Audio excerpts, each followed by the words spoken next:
வந்து சோம்பேறித்தனத்துக்கு என்ன காரணம்? பெண்களை டிஸ்டர்ப் பண்ணுறது இருக்குல்ல, பெண்களை வந்து அவங்க சுதந்திரமாக வாழ விடாமல் டிஸ்டர்ப் பண்ணுறது இருக்குல்ல, இது ஆண்களுடைய சோம்பேறித்தனத்துக்கு காரணமாக இருக்குது. இந்த ஆணாதிக்க மனோபாவம், ஆண் சர்வாதிகார மனோபாவம், இதெல்லாம் வந்து பெண்களை டிஸ்டர்ப் பண்ணுற இது வந்து சோம்பேறித்தனம், ஆண்களை சோம்பேறியாக மாற்றக்கூடியது. அவங்க செய்கிற வேலை அப்படி டிஸ்டர்ப் பண்ணிவிட்டு நீங்கள் மற்றவங்கள டிஸ்டர்ப் பண்ணிவிட்டு நீங்கள் செய்கிற வேலை எல்லாமே தேவையில்லாத வேலையாக தான் இருக்கும். நம்ம எதை செய்யணும் தெரியுமா? முதல்ல வந்து மற்றவங்களை டிஸ்டர்ப் பண்ணுறத முதல்ல நிறுத்து. நீ செய்கிற வேலை எல்லாமே மற்றவங்களை டிஸ்டர்ப் பண்ணுறதா தான் இருக்கும். நீ மற்றவங்களை டிஸ்டர்ப் பண்ணுற, மற்றவங்களுக்கு இடையூறு கொடுக்குற அப்படின்னா அப்புறம் உன்னுடைய நீ செய்கிற எல்லா வேலையிலையுமே ஒரு உள்நோக்கம் மறைஞ்சிருக்கும். மற்றவங்களை இடையூறு செய்ததாக தான் இருக்கும், மற்றவங்களை இடையூறு செய்கிற மாதிரியே இருக்கும். அதனால் குறிப்பாக வந்து பெண்களுக்கு இடையூறு செய்யக்கூடாது. பெண்களுக்கு இடையூறு இல்லாமல் பேசணும், இடையூறு செய்யாமல் பார்க்கணும். அப்படிங்கிறது எப்படின்னு அப்போ வந்து அப்படி மீறி பண்ணால் சோம்பேறித்தனம். அதாவது பெண்களுக்கு இடையூறு பண்ணிக்கிட்டு மனிதர்களால் வாழவே முடியாது. ஒரு மனிதர்களுக்கு இடையூறு செய்து கொண்டு மனிதர்களால் வாழவே முடியாது. ஒரு உயிரினங்களுடைய வாழ்க்கைக்கு இந்த மாதிரி ஒரு விதிமுறை இருக்குது. அப்படி இருக்கும்போது பெண்களை எப்படி இடையூறு செய்கிறது பார்க்குறது. முதல்ல ஒரு பெண்ணை வந்து ஒரு ஆண் வந்து வலுக்கட்டாயமாக பார்க்குறான்னு வச்சுக்கோங்க. அவள் பார்க்கவே இல்லை, ஆனால் இவன் எப்போ பார்த்தாலும் பார்த்துக்கிட்டே இருக்கான். அவளுடைய கவனத்தை திசை திருப்புறதுக்காக அவன் மேலே நம்பிக்கை வச்சு எப்பவும் பார்த்துக்கிட்டே இருக்கான்னு வச்சுக்கோங்களேன். அது வந்து தப்பான பார்வை. ஒரு பெண் தான் வந்து ஒரு பெண் தன்னை பார்க்குறா அப்படிங்கிறது ஒரு ஆணுக்கு தெரிய. ஒரு பெண் வந்து ஒரு ஆணை பார்க்குறான்னு வச்சுக்கோங்க. அவள் வந்து நான் வந்து அவனை பார்க்குறேன் அப்படிங்கிறத அவள் எப்படியாவது தெரியப்படுத்தணும். அது அவளுடைய வேலை. ஒரு பெண் வந்து ஒரு ஆணை பார்க்குறான்னா தனது விருப்பத்தை அவனுக்கு எப்படியாவது அந்த ஆணுக்கு எப்படியாவது தெரியப்படுத்தணும். அந்த வேலை வந்து பெண்ணோட வேலை.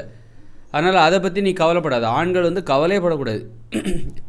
நீ பாட்டு நீ பெண்களை பார்த்து அவளுடைய கவனத்தை நம்ம பக்கம் திருப்பி காதலிக்கணும் அப்படிங்கிற முயற்சி ஆணுக்கு தேவையில்லை. அந்த வேலைங்கிறதுலாம் பெண்ணுடைய வேலை. பெண்ணுக்கு தனக்கு யாரை பிடிச்சிருக்கோ அந்த ஆணின் கவனத்தை தன் பக்கம் ஈர்ப்பதற்காக அவள் தான் முயற்சி செய்ய வேண்டும். நீ முயற்சி பண்ணாத. அதான் வந்து அந்த மாதிரி முயற்சி பண்ணால் அது பெண்ணுக்கு டிஸ்டர்பாக தான் இருக்கும். பெண்களை இடையூறு செய்வதாக தான் இருக்கும். அதனால் பெண்களை இடையூறு செய்யாமல் இருக்கிறதுக்கு ஆனால் அடிப்படையான இது என்னென்னா பார்க்குறதில்ல. நீ பெண்களை வந்து அவளுக்கு பிடிச்சிருக்கா பிடிக்கலையா, விருப்பமே இல்லை, அல்லது வந்து உன்னை கண்டுக்கவே மாட்டேன்றா, நீ யாருன்னே கூட தெரியும், ஆனால் நீ அவளுடைய கவனத்தை திசை திருப்புறதுக்காக நீ எப்போ பார்த்தாலும் அவளை பார்த்துக்கிட்டே இருக்கிறேன்னு வச்சுக்கோங்க. ஒரு ஆண் வந்து ஒரு பெண்ணை பார்த்துக்கிட்டே இருக்கான், ஆனால் அவளுக்கு இப்படி ஒருத்தன் தன்னை பார்க்குறாங்கிறத விட பார்க்குறான் அப்படிங்கிறது கூட அவளுக்கு தெரியல. அவள் பாட்டு போயிட்டுருக்கா. அவளுடைய கவனத்தை எப்படியாவது தன் பக்கம் திருப்பிடணும்னு சொல்லிட்டு ஒரு ஆண் வந்து அந்த பெண்ணை பார்க்குறான்னு வச்சுக்கோங்க, பார்த்துக்கிட்டே இருக்கிறான். இது வந்து ஒரு ஆணுக்கு சோம்பேறித்தனத்தை ஏற்படுத்தும். ஏன்னா இது வந்து அப்படி பார்க்குறதே இவனுடைய வேலையாக அது மாறிவிடுகிறது. அப்போ அவனால் மற்ற வேலைகளை செய்ய முடியாது. ஒரு பெண்ணை தன் பக்கம் கவனத்தை திருப்புறதுக்காக இவன் முயற்சி செய்கிறான்ல, அந்த முயற்சியே இவனுடைய கடமையாக மாறிவிடுகிறது. அப்படி இருக்கும்போது இவனால் மற்ற வேலைகளை செய்ய முடியாது. அதனால் வந்து பெண்ணை பற்றியே நீ கவலைப்படாது, நீ மறந்துடு. பெண்கள் தான் தனக்கு பிடிச்சவனை தேர்ந்தெடுத்து அந்த ஆணின் கவனத்தை தன் பக்கம் ஈர்ப்பதற்காக அவர்கள் தான் முயற்சி செய்ய வேண்டும். ஏன்னா இந்த காதல், பாலியல் உறவு, புலன் இன்பம், அப்புறம் உடல் உறவு, இதெல்லாம் பெண்களுடைய டிபார்ட்மெண்ட்டு, பெண்களுடைய வேலை. அது உன்னுடைய வேலை கிடையாது.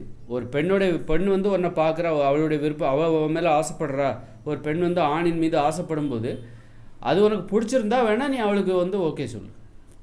அது உனக்கு பிடிச்சிருக்கா, அப்போ நீ ஓகே சொல்லு. இதுதான். உனக்கு பிடிக்கலையா, எனக்கு பிடிக்கலாங்கிறத நீ தெரிவிச்சிரு அந்த பெண்ணுக்கு. அவள் அதை புரிஞ்சுக்கிட்டு சரி இவனுக்கு நம்மளை பிடிக்கல போல்க அப்படின்னு சொல்லிட்டு விட்டுட்டு போயிடுவாள். இதுதான் வந்து ஒரு பாலியல் உறவில் நடக்க வேண்டிய நடைமுறை. அது இல்லாமல் ஒரு பெண் வந்து ஒரு பெண்ணின் கவனத்தை தன் பக்கம் திருப்பணும்னு ஆண் முயற்சி செய்தான்னா அவனால் தொழிலில் சோம்பேறி ஆகிடுவான். அவன் தொழிலில் மட்டும் கிடையாது, நிறைய விஷயங்களில் சோம்பேறி ஆகிடுவான். ஏன்னா அவனுக்கு அதுவே வேலையாக மாறிடும். அப்புறம் ஒரு பெண்ணை தன் பக்கம் கவனத்தை திருப்பணும் அப்படிங்கிறதுக்காக இவன் வந்து அவளையே பார்த்துக்கிட்டு இருக்கான் பாருங்க, அதுவே இவனது வேலையாக மாறிவிடும். அவள் பார்க்கலன்னா கோபம் வரும், ஏக்கம் வரும், கவலை வரும். அப்படி இருக்கும்போது அவனால் எப்படி மற்ற வேலைகளை ஒரு உற்சாகமாக செய்ய முடியும்? அதனால் பெண்களை நீ மறந்துடு. ஆண்களுடைய வேலை என்னென்னா பெண்களை மறந்துட்டு ஒரு பெண்ணுக்கு ஒரு ஆணை பிடிச்சிருக்குன்னா அந்த ஆணின் கவனத்தை தன் பக்கம் திருப்ப வேண்டியது அந்த பெண்ணோட வேலை தான். அந்த பெண்ணின் பக்கம் திருப்ப வேண்டியது வந்து அந்த பெண்ணோட வேலை. அதற்காக அவள் ஏதாவது ஒரு முயற்சி பண்ணு. அது அந்த பெண்ணின் திறமையை பொறுத்தது.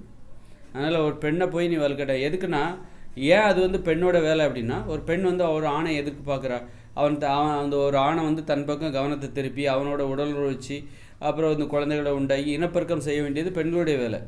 இனப்பெருக்க கடமை இருக்குல்ல, அது பெண்களுடைய வாழ்வியல் கடமை.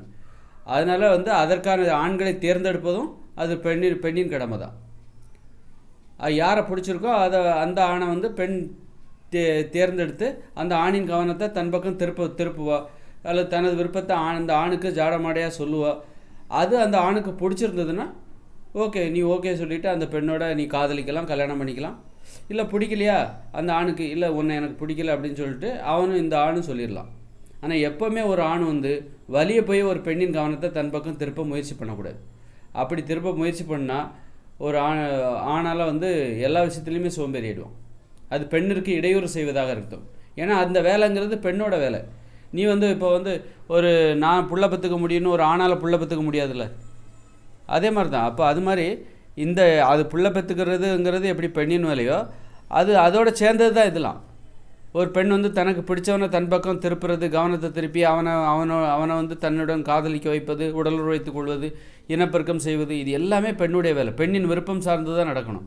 ஒரு பெண்ணின் விருப்பத்தை நீ தீர்மானிக்கக்கூடாது, ஒரு ஆண் தீர்மானிக்கக்கூடாது. அதனால் ஒரு பெண் தான் தனது விருப்பத்தை வந்து தீர்மானிக்க வேண்டும். வெளியிலேருந்து தீர்மானிப்பா அது பெண்ணிற்கு அவளுடைய வேலையை அவளை செய்ய விடாமல் இடையூறு செய்வதாக அது அர்த்தம். அப்படி பண்ணாக்கா என்னென்னா அதுக்கு ஆணுக்கு உடனே என்ன கிடைக்கும், சோம்பேறித்தனம் வரும். அவனால் வேறு வேலை எதுவும் செய்ய முடியாது.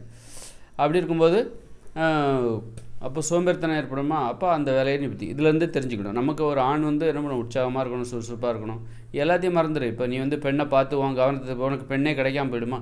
பெண்ணுக்கும் ஆண் தேவை. அவளுடைய வாழ்வியல் கடமை இனப்பெருக்கம் செய்கிறது. அந்த கடமை செய்கிறதுக்கு ஒரு ஆண் வந்து அந்த பெண்ணுக்கு தேவை. கண்டிப்பாக எல்லா பெண்களுக்கும் ஆளுக்கு ஒரு ஆண் தேவை. அப்படிங்கும்போது கண்டிப்பாக உனக்கு ஒரு பெண் வந்து உன்னை கண்டிப்பாக தேர்ந்தெடுத்து உன்னுடைய கவனத்தை அவள் தன் பக்கம் திருப்புவதற்காக அவள் முயற்சி செய்வாள். அப்பொழுது நீ உனக்கு ஒரு துணை கிடைச்சிடும். உனக்கு பிடிச்சிருந்தா ஓகே சொல்லு, பிடிக்கலன்னா வேறு. அது மாதிரி நிறைய பெண்கள் உனக்காக முயற்சி பண்ணுவாங்க. அதுலேருந்து உனக்கு ஒரு பெண்ணை தேர்ந்தெடுத்து நீ அவளோட காதல் பண்ணு, கல்யாணம் பண்ணு, உடலுறவுச்சிக்கோ, இனப்பெருக்கம் செய். அதனால் பாலியல் உறவு, காதல் இதெல்லாம் பற்றி நீ கவலைப்படாத. அது பெண்களுடைய கவலை, அது பெண்களுடைய டிபார்ட்மெண்ட்.